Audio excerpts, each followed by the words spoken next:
Makanya jenengan harus hati-hati menyangkut paham-paham ekstrim. Bukan karena kita takut ekstrim, boten. Memang aturan-aturan Islam dalam berperang itu rata-rata itu ya karena konteksnya harbi. Ya konteksnya apa? Harbi. Bukan langsung dipahami Rasulullah sauri-uripe perang. Ora kaya wong NU kaji bolak-balik, padahal Rasulullah kaji mau pisan. Rasulullah perang ping 72 ya kok jumlahe perang yo bungus. Sing NU sing alim ora mesti apa jumlah. Dene ora kaji pisan perang bolak-balik. Wong NU walian kaji terus ora tau perang.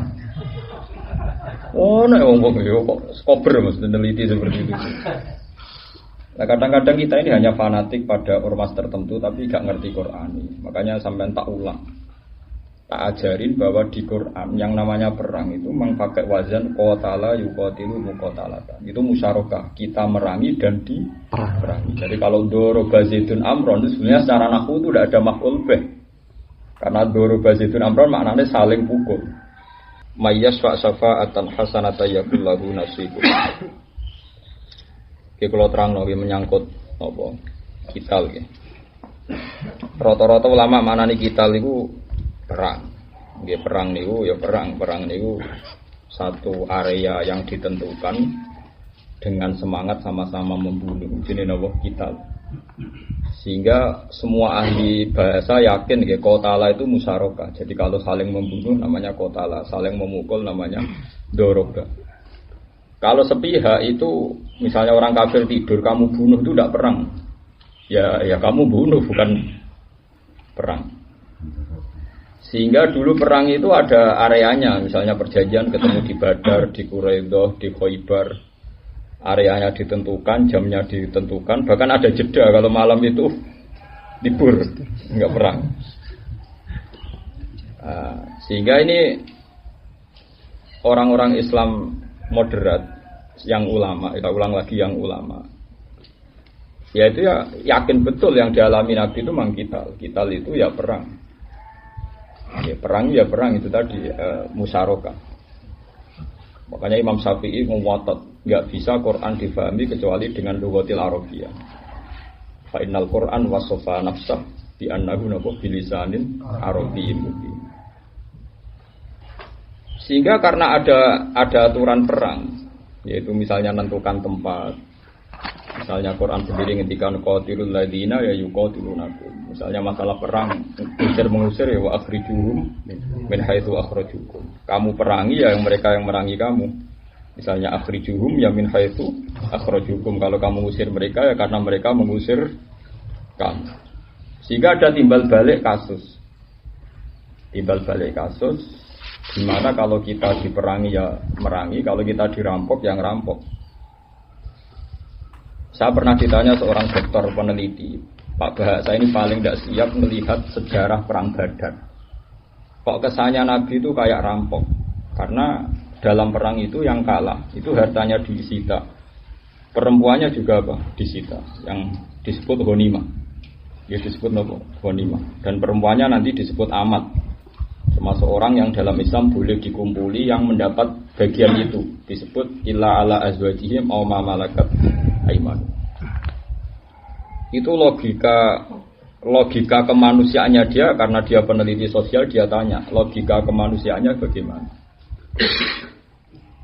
Ya itu tadi saya jawab, itu bukan penculikan. Memang perempuan tadi ikut terlibat apa? Perang.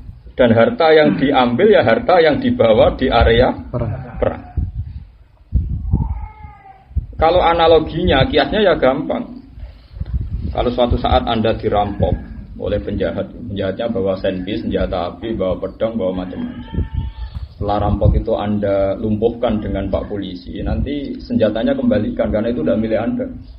Wah, tidak bisa Pak, nanti pakai rampok lagi. Ya seperti itu kira-kira gambaran ghanimah. Kalau harta orang kafir kamu sifati milik orang kafir dan Rasulullah mengembalikan, artinya Rasulullah memberi bekal mereka untuk menjadi kafir lagi, menjadi kuat lagi untuk menyerang Islam. Makanya ini penting, ngaji itu penting. Yaitu tadi, kalau logika mengambil milik orang itu hanya berdasar milik orang kok diambil. Ya, sekarang kalau kamu dirampok, rampoknya bawa senjata api, senjatanya harus kamu kembalikan. Kamu udah ikut apa? Punya. Orang ngajak goblok bareng, ngajak apa? Goblok bareng. Terus kalau perempuan, Bapak, ya perempuan ya sama. Perempuan itu dipandang Islam itu alat reproduksi. Perempuan itu dikeloni wong kafir yang mereproduksi wong kafir, dikeloni wong Islam yang lahir wong Islam. Jadi kalau Anda berpendapat perempuan itu dikembalikan orang kafir, berarti Anda berpendapat bolehnya mengembalikan perempuan yang nanti akan menjadikan produksi atau populasi orang-orang kafir. Kalau Anda siap tidak apa-apa. Nah, dia ngaku memang seperti itu, logikanya seperti itu. Jadi perempuan sama senjata itu sama-sama harus disita dalam konteks perang. Tapi saya ulang lagi ya, dalam konteks perang. Memang perempuan itu ikut di area itu dan alat-alat milik orang kafir itu ya di area situ. Nah kalau mereka sedang di rumahnya namanya nahbu, kita memang nahbu itu tidak boleh. Ini penting ya saya ulang-ulang biar sampean kenal ayat. Jadi akhrijuhum ya min haitsu akhrajukum. Saya qatilul ladzina yuqatilunakum. Jadi aturannya Tuhan jelas. Kalau awal surat Qital udzina lil ladzina yuqatalun. Ini kata-katanya itu udzina lil ladzina yuqatalun. Sudah saatnya orang yang lama sekali diperangi, dalam konteks ini orang Islam. Udzina lil ladzina yuqataluna bi annahum zulimu. Sudah jelas orang Islam itu posisinya objek. Yuqatalun di perang. Itu awal ayat yang membolehkan jihad. Sekarang saatnya Anda boleh tuqatilun, kamu boleh merangi. Karena sudah lama sekali udzina lil ladzina yuqatalun. Napa yuqatalun. Nah, bar yuqatalun berarti kita ini diperangi. Ya mulai nama Al-Qur'an jangan nangis. Udzina lil ladzina yuqatalun. Yuqatalun berarti tiang putih, tiang apa? Islam. Diberi izin bagi mereka yang lama sekali diperangi. Bi annahum zulim. Bukan dolamu tapi apa? Zulim. Mereka lama sekali dianiaya. Makanya jenengan harus hati-hati menyangkut paham-paham ekstrim. Bukan karena kita takut ekstrim, boten. Memang aturan-aturan Islam dalam berperang itu rata-rata itu ya karena konteksnya harbi. Ya konteksnya apa? Harbi. Bukan langsung dipahami Rasulullah sauri-uripe perang. Ora kaya wong NU kaji bolak-balik, padahal Rasulullah kaji mau pisan. Rasulullah perang ping 72 ya kok ora jumlahe barang yo bungut. Sing NU sing alim ora mesti apa jumlah. Ndene ora kaji pisan perang bolak-balik. Wong NU walian kaji terus ora tau perang. Oh nek wong yo kok skober mesti neliti seperti itu. Nah kadang-kadang kita ini hanya fanatik pada ormas tertentu tapi gak ngerti Quran. Makanya sampean tak ulang. Tak ajarin bahwa di Quran yang namanya perang itu memang pakai wazan qatala yuqatilu muqatalatan. Itu musyarakah, kita merangi dan diperangi. Jadi kalau doroba zaidun amron itu sebenarnya secara nahwu itu tidak ada maf'ul bih. Karena doroba zaidun amron maknanya saling pukul. Andai kan gak kadung fi'il itu ora usah maf'ul bih. Makanya kata pengamat-pengamat ilmu lughat itu harusnya doroba zaidun wa amron bukan doroba zaidun amron. Karena bihaitsu yasiru kullu minhuma fa'ilan maf'ula. Dalam konteks itu doroba zaidun amron, Zaid ya bisa fa'il, Zaid ya bisa maf'ul. Amron ya bisa fa'il, amron ya bisa maf'ul. Makanya keterangannya itu bihaitsu yasiru kullu minhuma fa'ilan wa maf'ula. Artinya dalam musyarakah itu ya bisa jadi fa'il sekaligus bisa jadi maf'ul. Nah, sekarang qatala itu seperti itu. Qatala itu pasti konteksnya watilkal ayyam nudaluha bainan nas. Hamzah bisa terbunuh, terima dipateni Wahsy. Kita ya bisa membunuh kayak kasusnya Abu Jahal dipateni cah cilik ngono jenenge anake Afra Muawwid bin Afra. Saya ini ulama tahu betul, jadi ada konteks di mana Sayyid Hamzah mulyane ngoten. Takdire dipateni Wahsy budak. Tapi Abu Jahal seneng nggono wong kafir mulyane ngono dipateni cah nom jenenge Muawwid bin Afra. Nah, ya karena tadi karena muqatalah, ya karena apa? Karena apa? Muqatalah. Muqatalah itu ya saling. Ya saling itu ya saling. Makanya dalam perang Badar kita menang, di perang Uhud kita kalah. Dan kita tahu tempatnya. Ya, kita tahu tempatnya, memang janjian perangnya di situ. Janjian ketemu di Badar. Janjian ketemu di Uhud. Cara ora janjian yo ruwet golek-golekan mundonya sak menambah. Wah, misalnya Rasulullah nantangin ning Tufan, musuhnya jebule ning Sukabumi.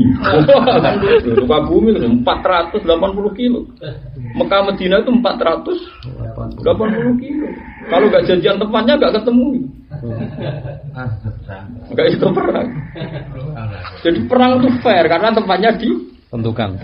Nah itu mukotalah. Jarang wong gelem mikir jelimet kados kula. Wong kiai kok kula wis ra payu. Wis boten payu. Payune makanya saya itu sudah yakin saya ini kapasitasnya ulama. Sepantesnya mulangnya tadi gitu. Tapi pidato ora iso, ya ora iso. Bola boleh diundang lho, kula tetep muni ra iso. Ya ora iso pidatone, ya ora iso ilmune. Ya ora iso bodoni barang. Kalau ra iso provokasi wong sing gak jelas dalile mboten. Nah, balik sakit mawon, jadi saya provokasi ilmu yang nggak jelas sanadnya, nggak jelas referensinya itu udah bisa. Kalau mereka bisa, mungkin ahli, kalau saya bisa ahli, kalau saya udah bisa. Jadi ini penting saya jelaskan, biar nanti tahu duduk perkara. Ya mukotalah itu sewanya apa? Musyarakah. Sehingga Quran ketika mengatakan seperti itu secara lughat menempati kasta tertinggi yaitu wakhrijuhum min haitsu akhrajukum. Ya usir mereka kalau memang mereka mengusir kamu. Qatil itu perangilah siapa? Alladzina yuqatilunakum. Itu saya wala tak tahu. Kamu jangan melewati apa? Batas. Jelas guys, ini saya paham guys sampean masalah apa? Muqatalah. Faqatil fi sabilillah, bukan faktul bahasanya tapi faqatul itu beda sekali faktul sama fakul. Paham ya? Saya ulang lagi, lafadznya bukan faktul tapi apa? Fakotil. Ya kotil ya